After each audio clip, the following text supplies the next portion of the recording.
حضور نے فرمایا وہ شخص لعنتی ہے جو خامند کو اس کی بیوی کے خلاف اکساتا ہے یا بیوی کو اس کے خامند کے خلاف اکساتا ہے، وہ لعنتی۔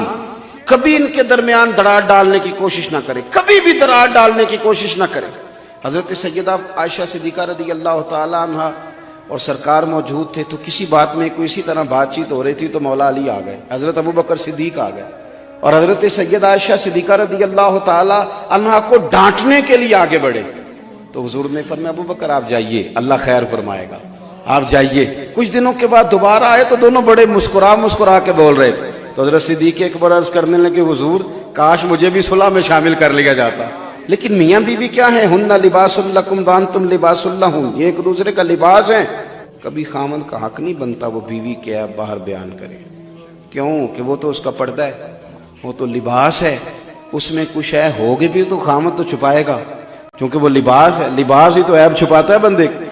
بیوی جتنے مرضی بھوک کاٹے اس کے لباس ہونے کا تقاضا ہے کہ وہ کہیں جا کے اپنے خامن کا شکوہ نہ کرے، وہ کیونکہ وہ اس کا لباس ہے، وہ تو پردہ ڈالے گی۔ اور پھر ایک بات اور یاد رکھنا، انسان بغیر لباس کے سونا بھی نہیں لگتا۔ میاں بیوی ایک دوسرے کا لباس ہے، لباس بندے کو زینت والا بنا دیتا ہے۔